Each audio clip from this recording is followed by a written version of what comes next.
Rolling. Boom. Yes, yes. How you feeling, brother? I'm great, bro. How are you? I can't complain. Nice. Can't complain. Would you do me a favor and tell everybody who you are? I am Mr. Justin Campbell. They call me J Cam. And that's me. What do you do, J Cam? I do a lot of music, a lot of creativity, just trying to create creative moments and bring joy to the people nearest by me. So I do a lot of music. That's my thing. That's what I love. That's what brings me joy, and that's how I spread joy to others. I play drums. Been playing drums since I was 5 years old, and haven't stopped since. And then I've been doing production work since I was, I don't know, been making beats since I was like 13, 14, you know, so yeah, that's what I do, man. You like coffee? I love coffee. I brought some coffee today. Okay. The only issue is I have one cup. Gotcha. But, however, I have some really hot sensations in here, if you are interested. Surely. I like to pour it like this. So you like to have coffee included into your segments, almost like Seinfeld. You know, he has that show, Cars with Coffee. One second. And Seinfeld, do me a favor and let me shake this for you. I got some extra sauce in here. Okay. So Seinfeld does coffee with cars? Coffee with Cars. Check that out. Well, damn. Yeah, the last episode, I tried to... See how that's coming out now? Mm-hmm. I didn't want you to get too much of that. Sorry, brother. Nah, you're good. So the last episode, yeah, I actually started with the coffee in my hand, and I dropped it right at the top. Oh, damn. My brother was Jewish, so mazel tov. Right. I didn't get a chance to say that, right? Yeah. And l'chaim to you, my brother. L'chaim. Shalom. Yes, sir. Welcome.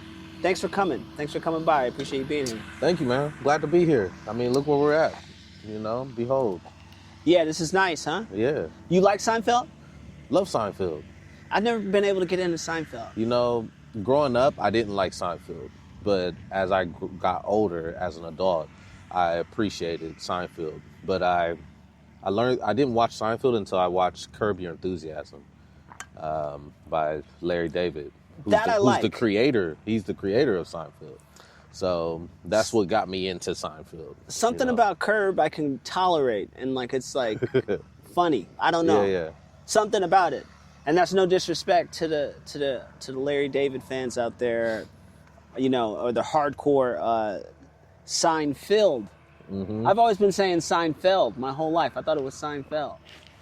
You know how black people be. We call things something totally different than what it is. You know, you don't ask me what the proper pronunciation is. But shout out to Seinfeld.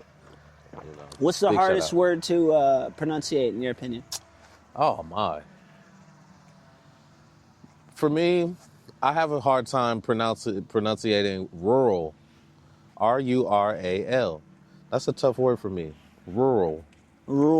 That is a hard word. Yeah. Rule. You know, sometimes I feel like English is way more complicated than it should be. It doesn't have to be that complicated, you know. I feel like rule, you kind of just want to say rule. Exactly. Rule. So, you know, rule. English, I've never thought about that one. That's a hard one. English is a annoying language sometimes. Like we have 3 words for there. You know, there. Like, come on. You could have picked something else to split this up a little bit. How'd you get so good at Spanish? So I started outside of music. I've been in real estate since 2007. So I've been buying houses all that time. Right around when I was like 21, I bought my first house.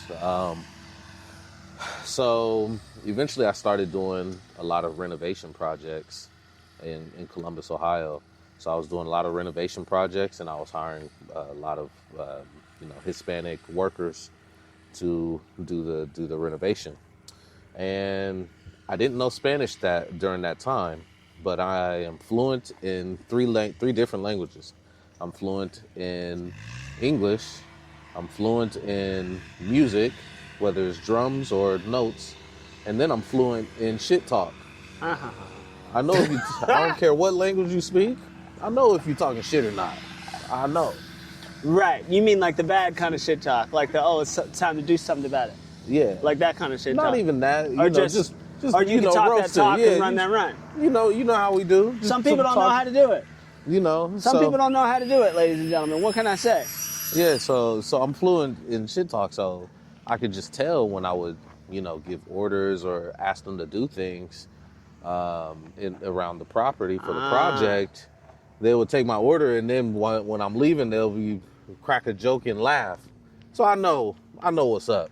So from there, that motivated me to be like, okay, let me learn this language so I can better communicate and then better understand and connect with the people that I'm working with on a daily basis. So from there, I downloaded Duolingo on my phone and was just obsessive about it. Doing a bunch of lessons per day when I woke up, when I went to sleep, I was just doing it. And eventually it just started clicking, and eventually I would go to my job site and hear them talking shit, and then I was able to call them out, so that was the motivation of me learning Spanish. That's very interesting. And this is in Ohio. That's correct. You want to tell everybody where we are right now, Mr. Entrepreneur Businessman? We're in Los Angeles, California. We're in Palos Verdes. Got the nice ocean view behind us, Pacific Ocean, that is. And we're just vibing, man. Blessing to be here. I meant to be a little bit more specific than that. What do you mean? Where are we? Where are we? Whose property is this? Oh, I don't know. Some guy. some dude. What's your take on politics? I've never really asked you about politics. Not that this is a political podcast. Yeah. But do you? We've never went down that lane. Yeah. So for me, I consider politics just as like, okay, yes, politics are important to a certain degree, but I look at it as it's almost like the WWE. It's like wrestling, man. They do a lot of things to play with your emotions, with our emotions, and they pick, make you pick sides and things like that. But they're all under the same guys. So for me, I don't get too caught up into politics. I know how they use tactics to divide us, and at the end of the day, neither one of the presidents have mentioned my name and how they're going to help me with my own personal situation. So therefore, I got to focus on myself. So that's my political standpoints. I don't really stand with Republican or Democrat. It's all the same to me, And as an African American, politics were never designed for me in the first place. And, I give the utmost respect to all the activists and everybody who's spearheaded giving us more freedom. Utmost respect, 100%. for those people, But as far as for me, I just do what I do best and within my own parameters. And that's how I stay focused, man. I don't get too caught up in politics. Yeah, I think that's a healthy way to live. I think that's a good place to stand. Yeah. And clearly it is a game. Clearly it is a way to separate us. Clearly it is a way to distract us from becoming the best versions of us, from accessing the infinite ability that we have within ourselves. That's exactly what they want us to do. Fight each other, have something to fight about it. It's crazy is red versus blue, and then that translates everywhere, Exactly. Like from Halo to the hood to politics, Absolutely. It's always one team versus this team and fight about it. It's a divide and conquer tactic. It's been used for years and years and years, and for me, I just don't allow it to affect me.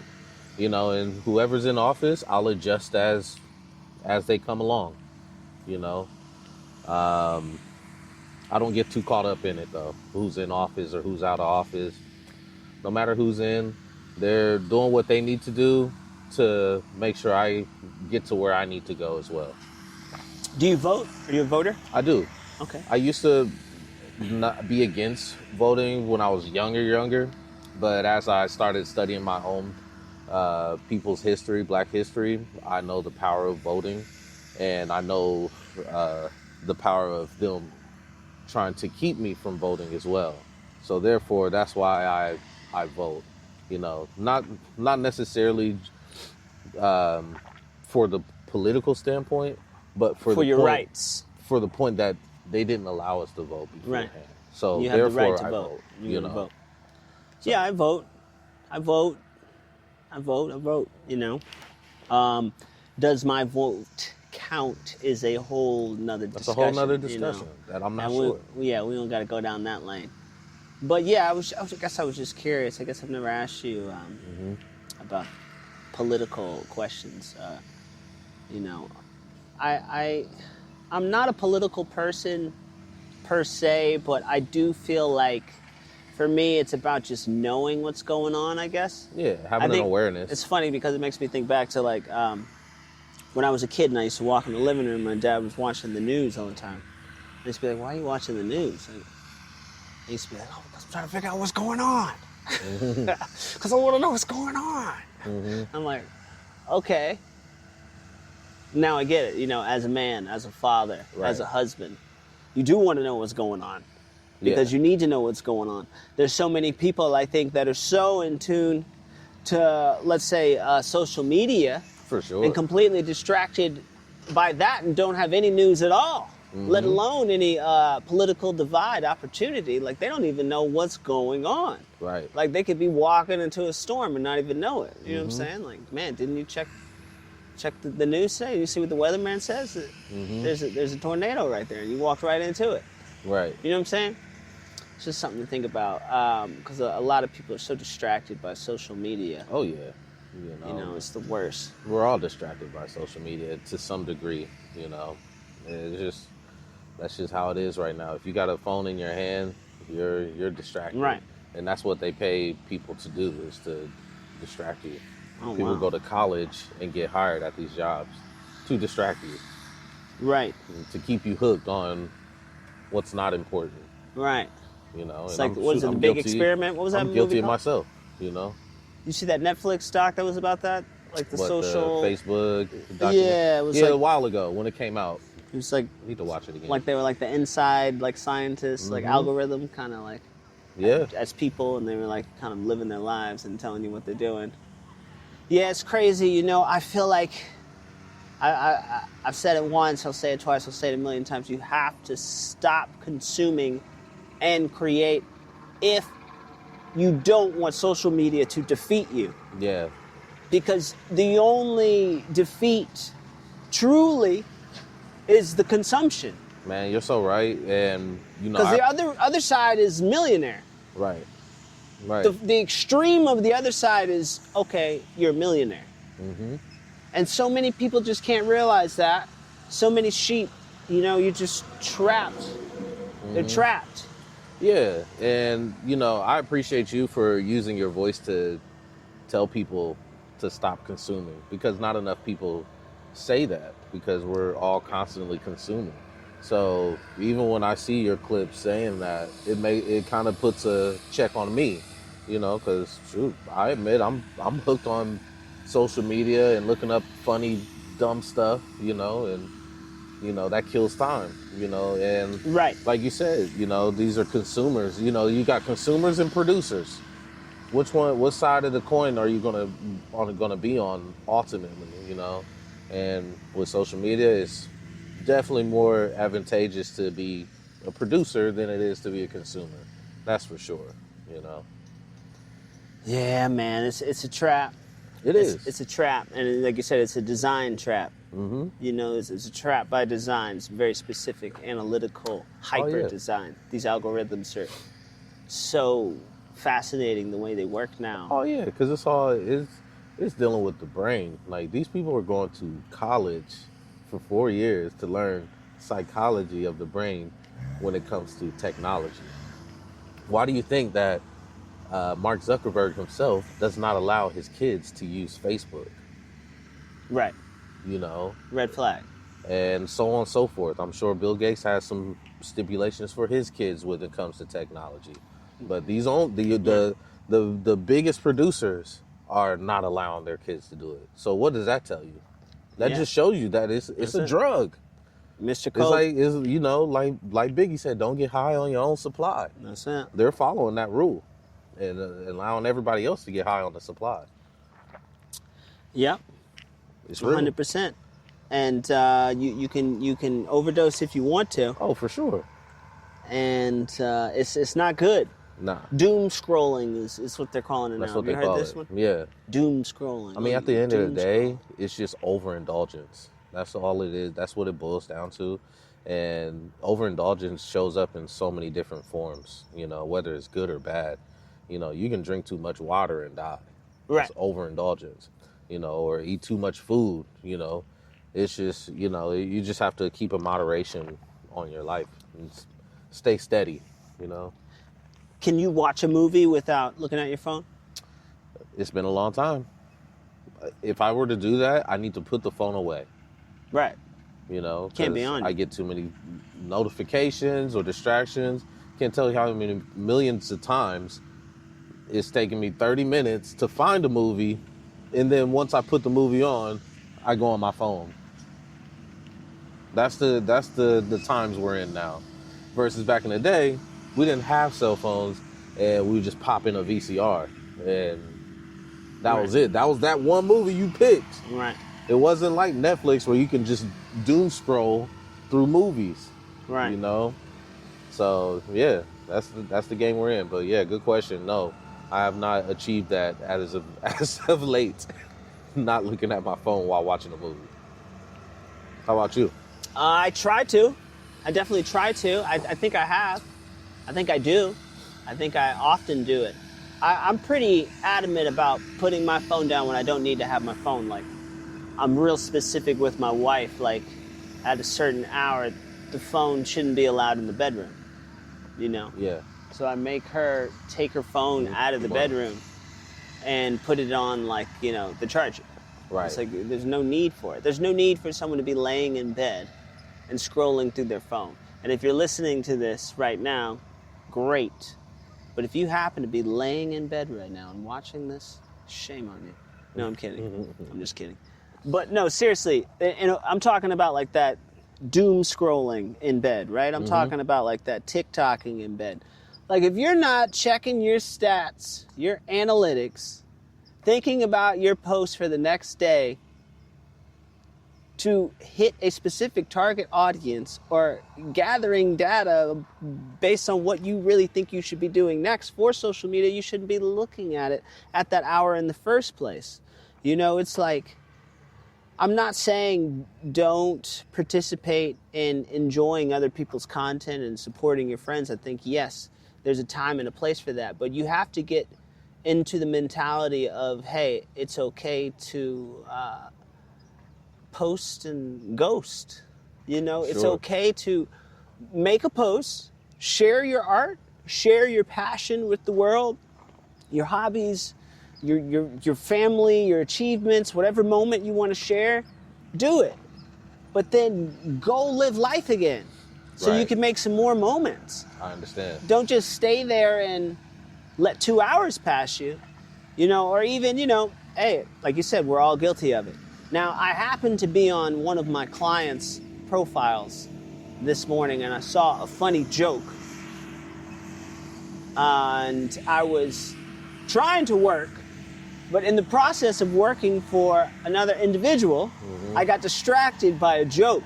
Right. And I admit, I stopped my wife right in her tracks. We're trying to get ready to go to school and work for the morning, start our day. And I said, hey, look at this. And, you know, I thought it was funny. She didn't think it was funny. How much time did we actually waste there? How much time did I waste there? You know, to some mindless gym joke. Right. It really had no purpose or no fulfillment or no value. You know, that's the other side. Like, I think, hey, if you are going to consume social media, make sure you're consuming content that is making you better, right? Make sure the content isn't mindless. Right. Make sure the content that you're consuming, if you are consuming, is teaching you something, making you a better artist, making you a more productive individual, giving you some nutritional value or insight that you had no idea. You know, that's the type of content you should be consuming. Right. Not girls twerking and dudes getting knocked out. Because if you're consuming girls twerking and dudes getting knocked out all day, what do you think that's going to do to you internally? You know, imagine that doom scrolling, an endless scroll of people getting knocked out. Like, there's people out there that are watching that. Right. Like, what do you probably want to go to work and knock somebody out. You know, like, you damn sure don't want to, oh, wow, this makes me want to go to the gym and learn boxing. Right. I mean, it's just, you know, outside of social media, it's just, again, it's overindulgence. We have to be selective on what we consume. You know, we are what we eat.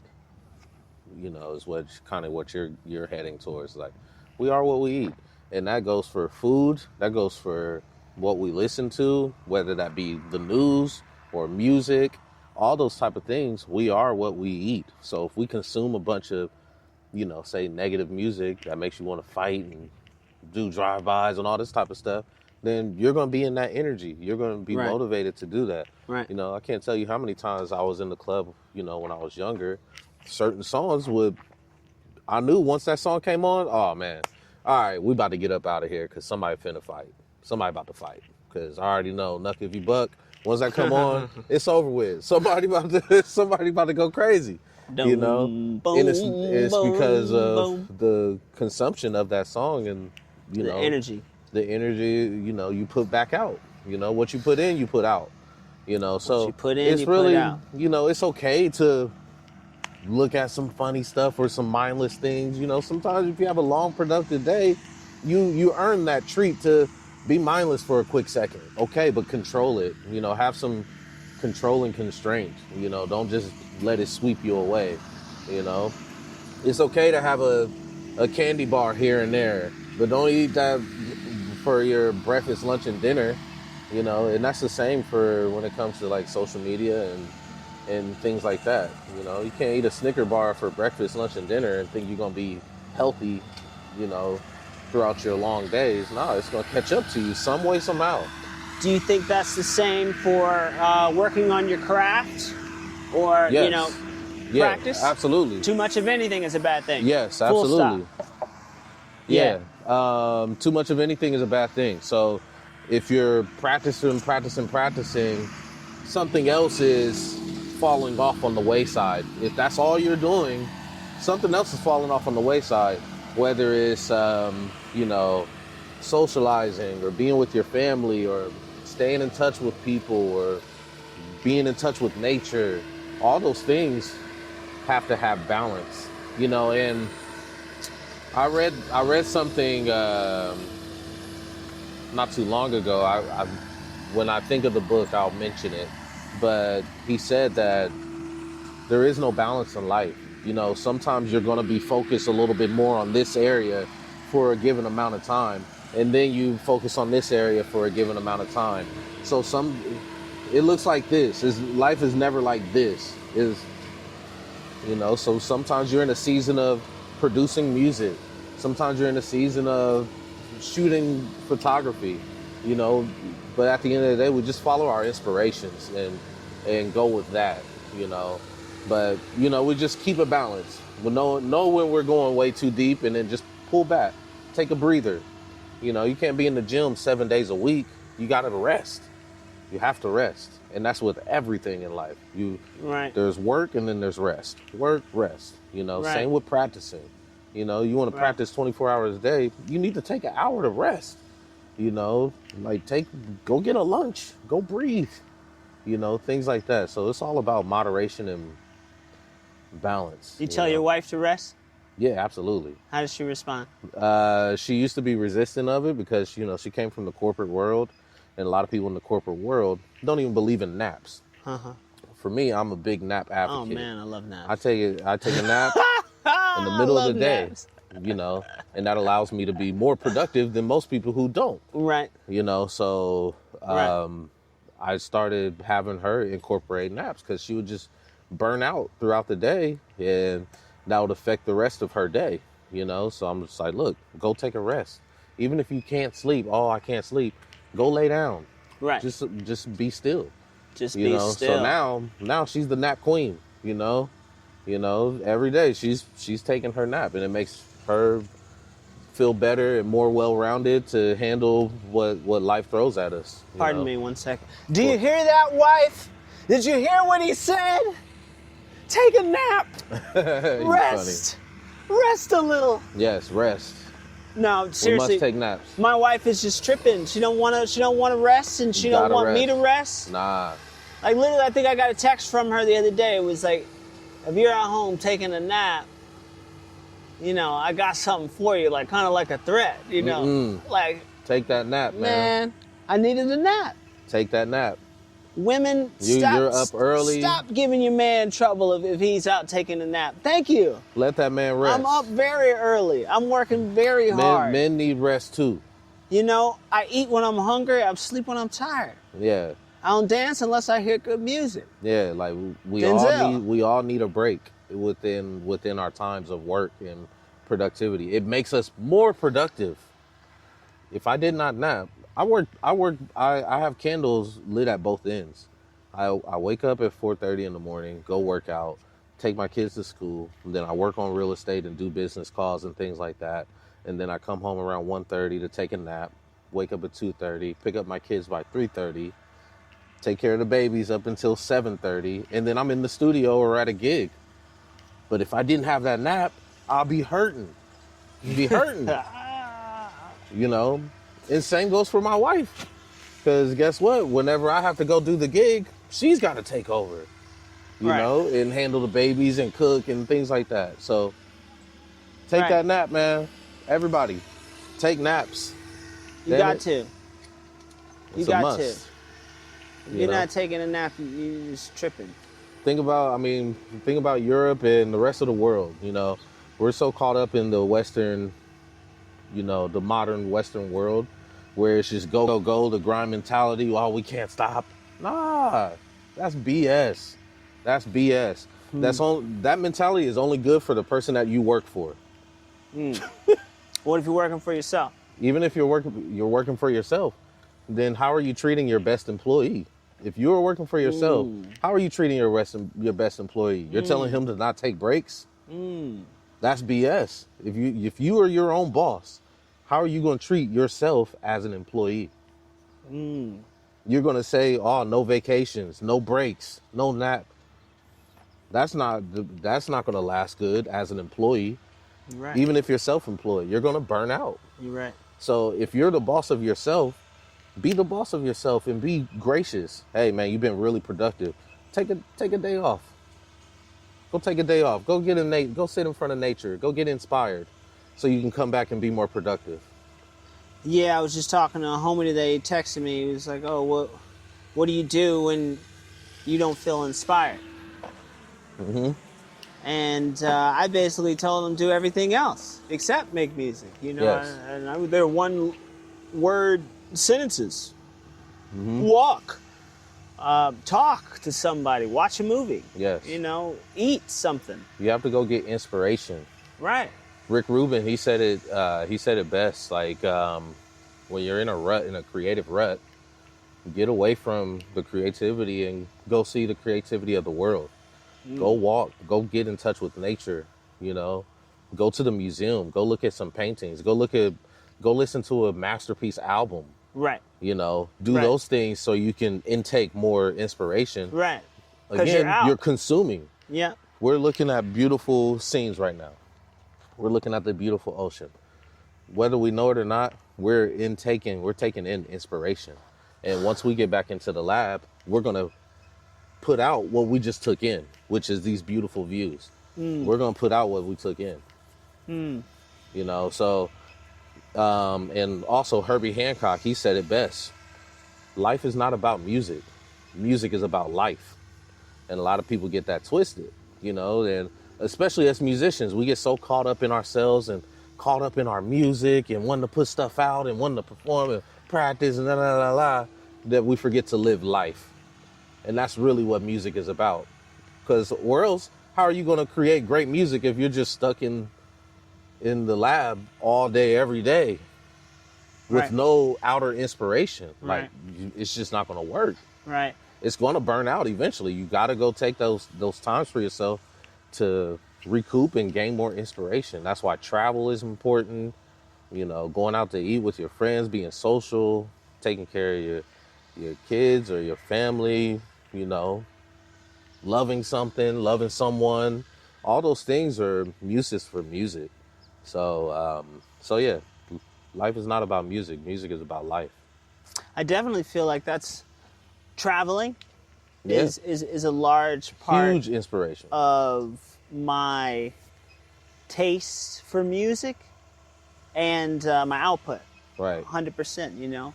I think that's where the Voyager really comes from. Mm-hmm. You know, born in Seattle, but moved to Georgia at an early age. Right. Right then and there, already an You're outcast. already traveling. Yeah. Regardless of, you know, culture or ethnicity, already felt, you know, like, wait a second, I got an ear that these people don't have. Right. And they'll never have. Right. You know? And I'm definitely thankful and grateful for that. Yeah. You know, that world-class ear and that world-class appreciation for culture. Definitely. It's definitely made me and my music who I am and how it sounds 100%. You know, yeah, people got to travel. I think traveling is definitely a huge part. If you had a nice budget and you really were sitting there like, oh, I don't feel influenced right now, like, oh, I can't think of anything, man, I think the quickest way to make some more music is to travel. Buy a plane ticket somewhere. Yes. You're going to start feeling something as soon as you get to the hotel. The music's going to hit your ears, you know, like, because you're outside of your lair, your dungeon that you were trapped in. Outside of the norms. Get outside. Like, even if you can't go do a big travel within your own city. Go do something new that you haven't done. Go to a park that you've never been before. You know, I've been living here for going on 9 years. I'm still a tourist in my own city whenever I decide to. You know, some days, you know, I'll tell my wife, like, yo, hey, let's get out the house. And she'll be like, where are we going to go? I don't know. Let's just get in the car. We'll figure it out as we drive along. We'll just figure it out. That's literally how we discovered this place. We were just driving. Yo, let's just head south. Let's head towards PV. And then we ran into this spot. Then we were like, holy shit. What made you pull into the golf course? We saw that there was a park here. We were just looking on Google Maps. Oh, Founders Park? Okay. Yeah, let's pull in here. Let's check it out. Founders Park. Yep. That's the name of it? Yeah, this is called Founders Park. Was it always called Founders Park, or was it? I have no idea. I don't know the history. Seems relatively new, huh? I don't know. But, you know, we found this place, and then, you know, we were walking around. Then we discovered that this trail leads all the way down to the ocean. And there's beautiful rocks and waves. It's lovely. I actually would love to see that. Yeah. How, is it hard to get there with everything we got? Yes. But my point is, we would have never discovered this if we didn't go out and be a tourist in our own surroundings. You know, you don't got to get on a big plane, jumbo jet, and fly across the lands to discover something new. You know, you can discover something new in your own backyard. You know? Right. 100%. Honey, Shrunk the Kids. Exactly. The whole adventure back there. It's a whole adventure. Classic. Classic, absolute. What's your favorite movie watching as a kid? VCR. Go back to that VCR. What were you imagining popping in there? I would say Ace Ventura. Ace Ventura was a classic. Ace Ventura, bro. A classic. Yeah, see that's that Sonoraville, Town right Ace there. Ventura, Space Jam went crazy. Space Jam was a big one. You know, those are some bangers right there. Ace Ventura is underrated, I think. Bro. Underrated and The Mask. The Mask. I was a big Jim Carrey fan. They're bringing The Mask back. Are they? That's what's up. The new Mask, and then Jim Carrey's in it. Excellent. Yeah, but I think he's got a son, and it might be my guy from not Daredevil, but From Dumb and Dumber? no, Or- what's my man's name? Deadpool. I don't know his name. But you know what I'm talking about? Yeah, I know you're talking about. I'm terrible with actor names. Yeah, me too. But yeah, I know you're talking about though. Yeah. I think he's his son. Okay. I think. I don't know. That's what the trailer looked like. Or not the trailer, but the poster. I'm Gotcha. judging a poster. I'm totally judging a book by its cover. Okay. Well, hopefully, if Jim Carrey's in it, it's going to be great. You know, he did wonderful in the new Sonic movies. I don't know if you peeped those. I saw it But briefly. He did great in those. He I had me love Jim cracking up. Carrey, man. He's one of my favorite actors, man. I think he's Shout out to Jim Carrey. he's man. one of the GOATs for sure.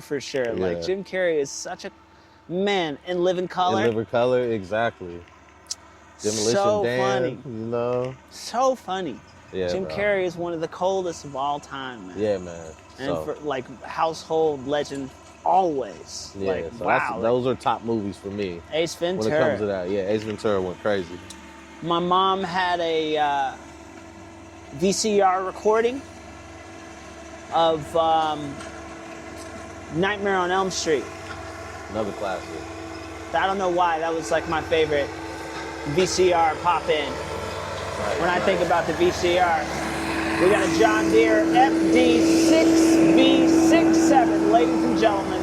8,000 terrain cut, sweeping right by the scene. Oh, yeah. Kicking it up. Come and get it right now downtown. You know it. Fashion District. Get your John Deere lawnmower right now. Yeah, she used to record all these videos from, I guess, when she was like, I don't know, in the 80s or something. Mm-hmm.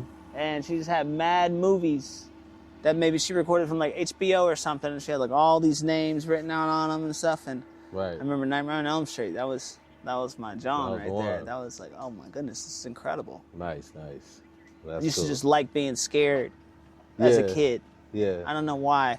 Even though I was scared, I used to like being scared. My daughter's It's definitely. exciting. you She's know? not like that. Yeah. My daughter, she's not messing with anything scary at all. We We were listening to AM radio yesterday, and she was like, "Turn it off, it's scary." He's like, "Yeah, what you guys really need to do is get down there and figure out if the Republican Party is gonna actually do something about it." She's like, "Turn it off, it's scary." I mean, then again, they were talking about, yeah. somebody getting Yeah. shot, unfortunately. Sure. So she has her intuition of knowing a bad vibe when a bad vibe is around. Kids know more than we do. They know, low frequency and high frequency. Yeah, A lot more than we do. yeah, You know. yeah. What do you? I guess I kind of opened that door. I gotta at least crack it a little bit. What's your take on the new development that happened in Utah, where the gentleman was given a? RIP to the guy. I send out prayers to anybody that's affected by that and their families and kids. At the end of the day, he was a man. He was a father. Right. At the end of the day, I'm a man. I'm a father. Right. Full stop. That's it for me. At the end of the day, and whatever his views are, those were his views. I didn't agree with them, but who cares? That's not my position. So for me, I don't really have any standpoints. I kind of keep my opinions to myself, just because opinions are what are the use? What are the use of opinions? They're useless.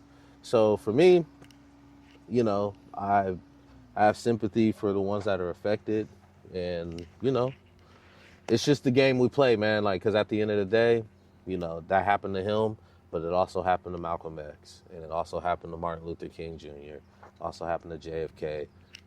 When you get into that position of speaking against, an institution or people that highly disagree with what your views are, your ideologies, you're going to catch some sort of heat in some sort of fashion, and that's just what it is, and he stood up for what he believed in.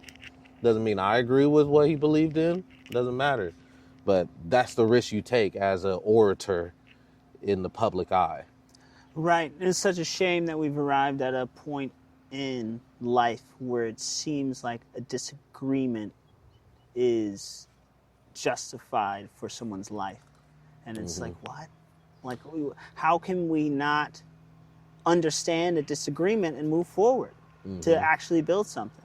I think we kind of started talking about this initially, like, these distractions there to divide us. But here we have another huge distraction in the grand blueprint of the United States of America, because now we have more than ever the divided States of America. And united we stand, divided we fall. It feels like Rome. Yeah.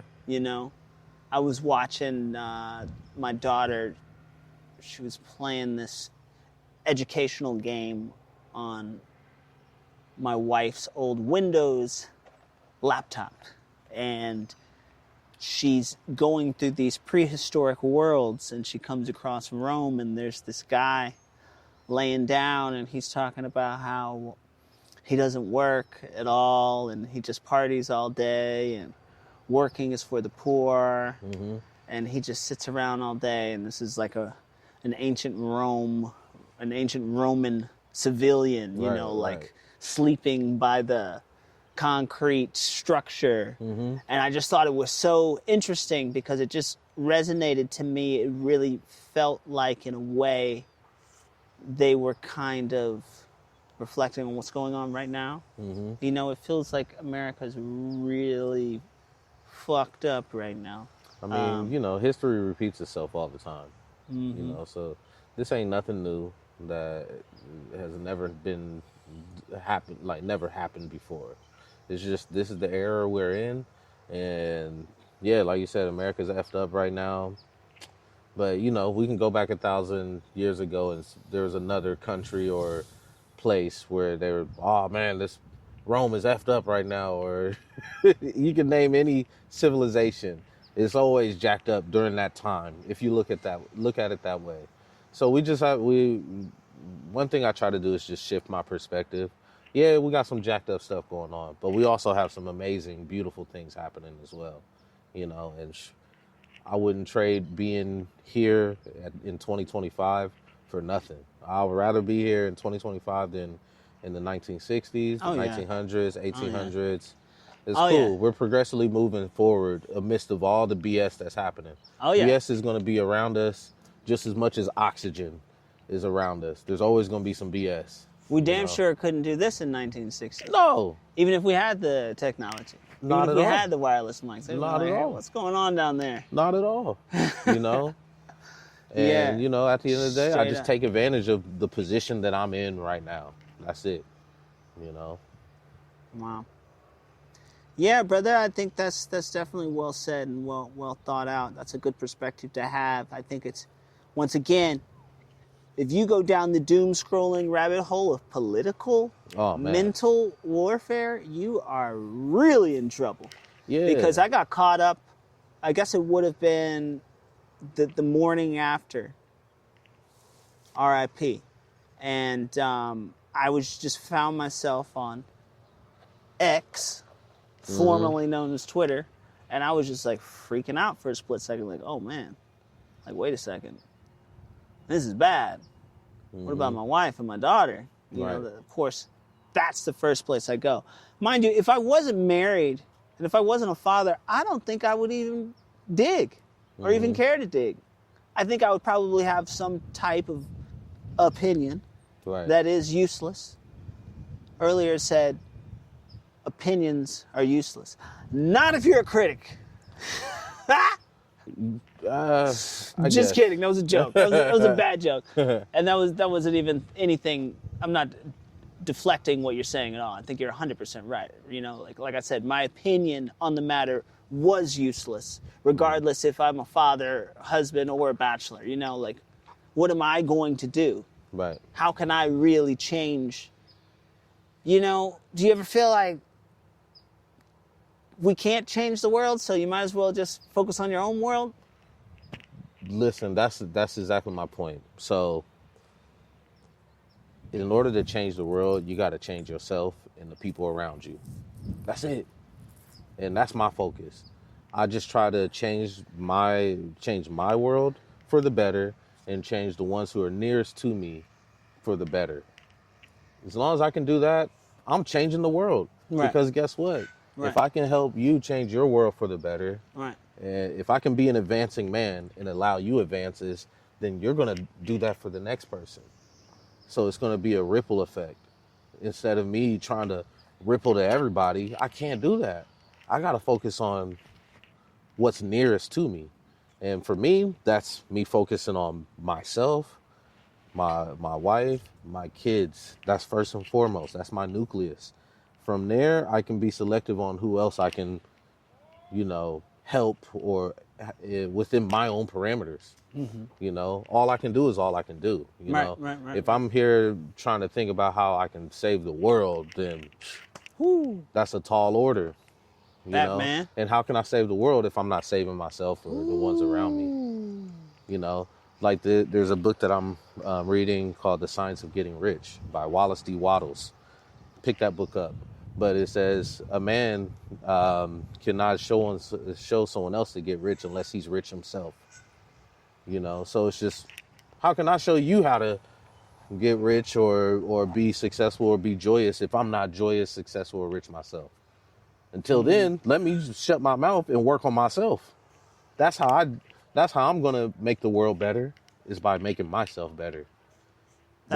Once I'm better, then I can show somebody else how to be better in their own world. Yeah, I was gonna say that's exactly what my YouTube comment section says whenever I tell them how to get more YouTube views. Mm-hmm. Like, how the fuck you gonna tell me how to get views when you ain't got no views? Just kidding. This is rated R, by the way. I hope you don't mind me. You're good. You're saying good. Some bad language. That's all you want, bro. I'm sorry. I mean, I'm not sorry. You're don't good. say you're sorry. Stop saying you're sorry.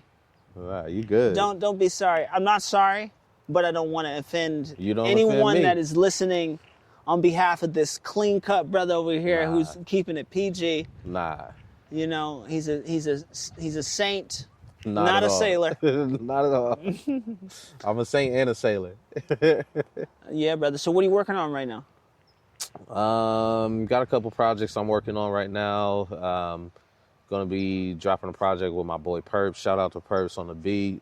We got a dope album coming out. It's kind of a blend of acoustic. We used a lot of acoustic instruments, but also incorporated a lot of hip hop elements, 808s and trap beats and things like that. And we just kind of joined the two together, So we got a nice instrumental album coming out. Working on some more stuff with another one of my homies. Shout out to Santiago. We've been cooking up some tracks and beats, and we got some stuff coming out on that area. Been working with you, creating some dope vibes. So we got some things in the pot as well. And yeah, man, that's pretty much it, man. I just been in a big, heavy collaboration spirit and just trying to work with as many people as possible, because I'm just in the mode of trying to go far and not go fast. If you want to go fast, you can go alone. If you want to go far, you go with a team. So I'm just trying to incorporate that element into my music. Think about how people build a house. It ain't just one person building a house. That's going to take forever. Right. But if you got the plumber working on the pipes and the roofer working on the roofs and the electrician at the same time, that house is going to be built a lot quicker. So I'm applying that same strategy to music right now. So yeah, a lot of things cooking right now. Yeah, brother, that sounds good. On that first project, you said you guys are working with a lot of acoustic instruments. Have you had the opportunity to bust out that bass ukulele? Yeah. You busted that out? Yeah, we use the bass ukulele here and there too. That's just crazy, bro. Yeah. So Justin is a drummer, but he's also a bass player and a key player and a singer. This brother is hiding. He's a chameleon. I wouldn't call myself a singer, pianist, none of that. I can sing. I'm not gonna call myself a singer, but I'm just a musician. I'm just a creator, and I try to hit notes until they sound good or feel good. That's my goal. You know, no matter if it's drums, bass, whatever. If it sounds good and feels good, okay, that's what we're going to go with, you know. But as far as me being a guitarist or a pianist, nah. I'm just trying to create things that sound good and feel good. That's the goal at the end of the day. If you could see yourself when you look out here 10 years from now, what do you see? What does it look like? What are you doing? What's your day to day? What's a perfect day? What's a perfect Wednesday morning like? 10 years from now for the entrepreneur, Justin Campbell? That's a great question. I'm already incorporating those activities currently because I think about that question a lot. So I've already been incorporating it as much as I can within my capacity. So a good Wednesday morning for me is waking up 4:30, getting up, meditation, prayer, drink my water, wash my face, brush my teeth. And then by the time it's 5:30, I'm headed to the gym to work out. I'm done by 7, have a nice slow breakfast with the kids and get them off to where they need to go. Maybe me and wifey do a nice little lunch date or something like that while they're at school. Go take a nap. And then after that, you know, family time. And then nighttime is studio time or I'm on stage. So you're pretty much doing the same thing 10 years from now. I'm living the dream, bro. You're already living it. I'm already living it, you know, because I made the decision to do that, you know. And some days it ain't like that. Some days ain't like that every day, you know. But I tried to take an effort to do that, you know. And yes, sir. You know. Okay, well, let me rephrase the question then. What are give me 3 goals or 3 accomplishments that you want to objectively complete within the next 10 years? Within the 10 years? I would like to complete, that's a great question, man. I would like to create a handful of masterpieces when it comes to albums. A handful within the next 10 years? Yeah, when it comes to a handful of masterpieces. Of albums. Yeah, like when it comes to musical pieces. I like that. I just want to create beautiful music that, you know, is long-standing. And then also I want to create businesses that provide prosperity for other people, you know, because outside of music, you know, I have a passion of creating things, you know, creating businesses and creating opportunity for other people, you know, so I love doing that. So my goal is to create businesses that are, you know, providing opportunities for other people within the parameters of music.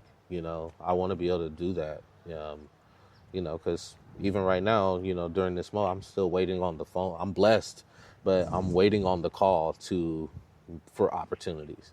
But I want to extend that opportunity to other people. So in the 10 years, I want to establish some good musical companies. Right now, I'm working on an app currently called Fermata, and it's a peer-to-peer app. It's almost, think about OfferUp. Shout out to Nick, owner of OfferUp. It's a peer-to-peer app, but basically it allows you, if you have a guitar and it's just sitting on your wall, it allows you to rent out your guitar to somebody within the city, you know, for, you name your price. If it's $25 a day, it's $25 a day. Then, you know, you guys are able to connect through the app to provide that usage.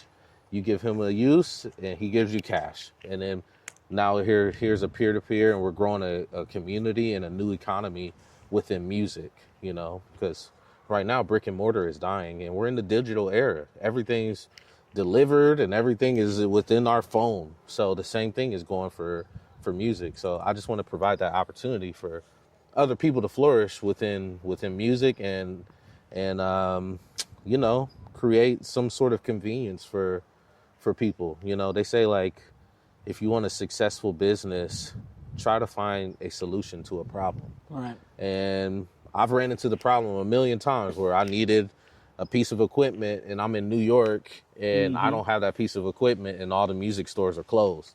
So now I got to call.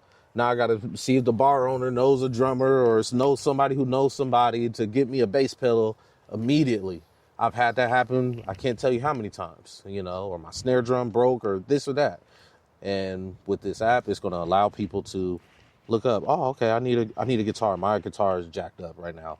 Showtime is in 2 hours. Let me search, see if there's anything nearby. Boom. And I'm able to 2 hours. create that. I hope you got his phone number on there so you can call him immediately. I hope he's online. It'll be on profile, you know, as long as you're verified, the phone number will be there and all the contact information and mile radius. You can filter out their mile radius. What and all about that. insurance? Insurance will be on through the app as well, just like how Turo and Airbnb is.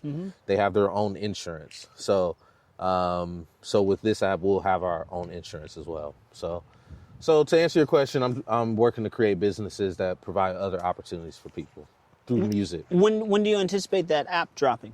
We're working on the beta right now, so I'm hoping that the app will drop within, you know, probably by next year. That's the goal. I think it's great. It's a great idea. Thank you, man. Yeah.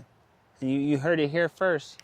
Heard it here first. And this is okay to share with the world? You got your prototype idea out there? You don't care? Yeah. It's all good? All right.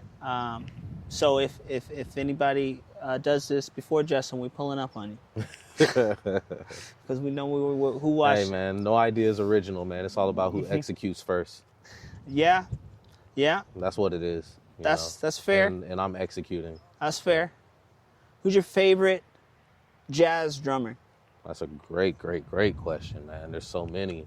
I would say one of my biggest influences growing up was Jeff Tane Watts, who played with Branford Marsalis and Kenny Garrett and many other people.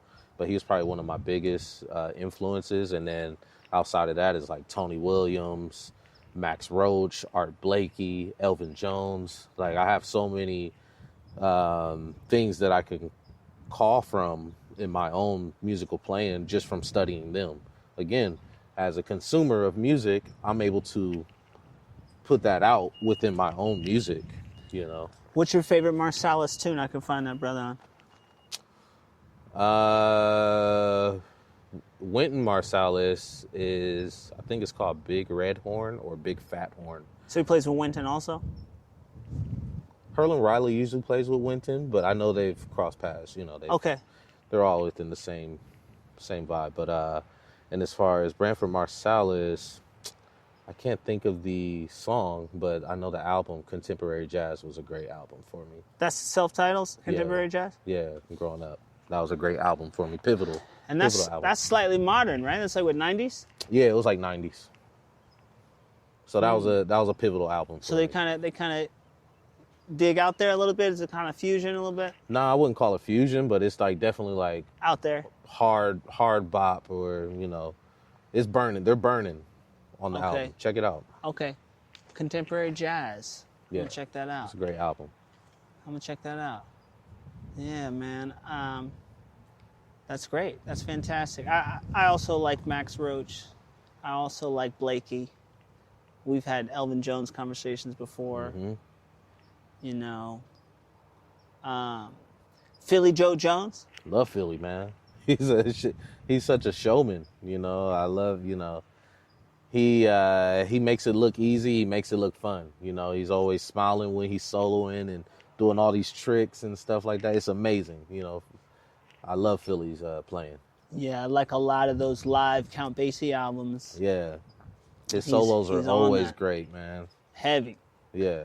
Yeah, I love Count Basie, man. I love Duke. I love big band sometimes. Mm-hmm. Sometimes that's a great sound, but it's usually all the low-key big band stuff that I really like Lil Darlin'. Lil Darlin', yeah. I love Lil Darlin'. You know, I loved Birth of the Cool. Birth of the Cool, of course. That was a big album for me. I meant to send that to somebody the other day. Who was I talking to? I think we were just playing on words, and I was going to send them the Birth of the Cool. Yeah, that was a big album for me as well. Yeah, man. Yeah, I love that era too. Mm-hmm. Bebop. Oh yeah. That era is like my favorite jazz era. You know, I rarely dig into the 90s. You know, the most modern I'll go is Kamasi Okay. or Braxton Cook. Yeah. He's great too. You know, but besides that, I'm not really. I just listen to so much 50s and 60s, so much, like so much. I mean, there's a lot to listen to in that era. Are you a Spotify cat? I am. So yeah, whenever it gets to the end of the year, You can see the wrap up. it's always jazz. Yeah. It's always something low key, chill. It's probably Bill Evans or it's Miles Davis. That's cool. You know, pretty much always. This year it might be Train. Okay. I've been listening to a lot of Train ballads. Nice. Say It Over and Over Again. Central Park West. Love Central Park West. It's a great. Which great is song. so similar to Giant Steps. Which is, it's kind of strange sometimes when artists do that and then you kind of like, at first you're kind of annoyed by it, but then you're like, wait a second, I like this. Yeah, it's like a similar chord structures. You know, I don't know theory too much, but I feel like there's similar chord structures in chordal movements on those songs. It's like, I believe Crazy Bald Heads and Running Away. It's like, Yep. the same. That's why when you check out the Live at Rainbow Room albums for Bob, you're like, you see it and then it just makes sense. You know, it's just like, okay, well, you hear it and then it makes sense. I wish you could see it. Yeah. Well, they might have a video of the Live at Rainbow, actually. Maybe. Yeah, man, this is a good spot. Yeah, it's peaceful, man. I like coming out here, you know, in my solitude, taking a moment, taking a piece of peace, as I call it. And, you know, you don't need too much. A little goes a long way, you know. So this has been a good vibe, man. I'm glad that you came out here with me. Yeah, I like this. I like this a lot. I like what I'm doing here. It's exciting, and I'm trying to build some momentum on it. It feels this is right, great, man. You got a good thing going on, man. It feels right. You know, this is only the second one, but something about the way it happens, it feels much better than sitting in a room somewhere, right? Well, man, I'm glad that you consider me as a second, and consider me as a second. Nah, that doesn't sound too good, does it? I mean, it's cool. I'm grateful. I'm grateful, man. Could have considered me as nothing. So I'm grateful, bro, to be on episode 2. That's a big deal. And you know, this is a cool segment, man. To how you're doing conversations, like you said, outside of a podcast room with a neon logo and stuff like that. No, you know, no diss to everybody, you know, that does podcasting and all that. I was listening to Joe Rogan today. Yeah, I appreciate everybody. Laughing my ass off. Appreciate everybody who's doing podcasting and stuff like that. It's a cool wave. But, you know, it's good to have an alternative switch up of it, you know, have a different format.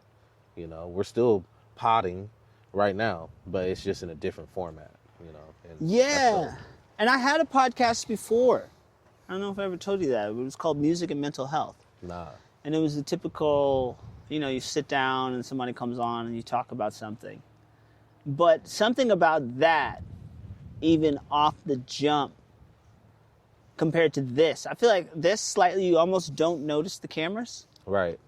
You know? Because you're not in this enclosed space and this microphone isn't in your face and there's no headphones. It's true, man. Cause you know, it allows the conversation to be a bit more organic and relaxed and real. It's very true, man. Because like for me, I'm definitely not the first person to want to be in front of a camera. You know that. You know, I'm not all about being in the camera or talking in front of a camera.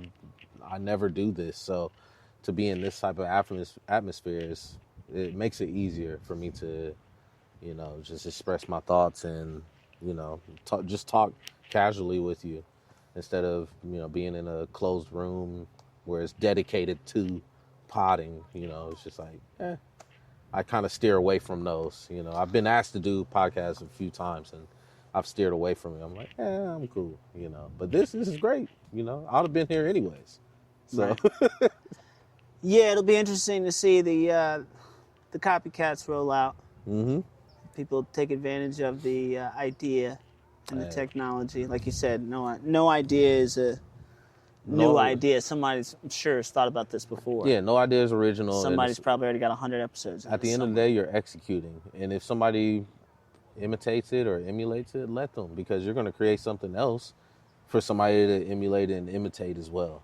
It's the name of the game, bro. Yeah, keep that innovation going, huh? We all imitate and emulate somebody or something. Yeah, that's art, right? That's art. You know, A reflection of what we see or what we feel. Yeah, we all, you know. That's what it means to be an artist. Art imitates life. Yeah. You know, so it's just what it is. Yeah, man. That's real, brother. Even though, you know, and art does imitate life, but once you express your own creativity, it becomes original. No matter if it was inspired by somebody else, it's still original. It's still your own fingerprint. That's right. And that's why it's so important to stop consuming and create. Ladies and gentlemen, Mr. Justin Campbell, my brother. My dog. Blessings, man. Thank you so much man. for coming out. I appreciate you. Thank you, man. Thank you for letting me be on here. This is a great opportunity to speak with you and speak with other people. Hope this encourages somebody to get out there and enjoy their life and create and, you know, find happiness and just be joyful, man, and shed your light. That's all we can do here while we're here. Shine your light, you know. Shine your light. Shine on, people. Shine on, you crazy diamond. Shine bright like Rihanna, if you can. Yes. Oh, Rihanna. All right. Thanks, guys. Appreciate you. Boom. Thanks for watching. See you soon. Boom. And that is how we do.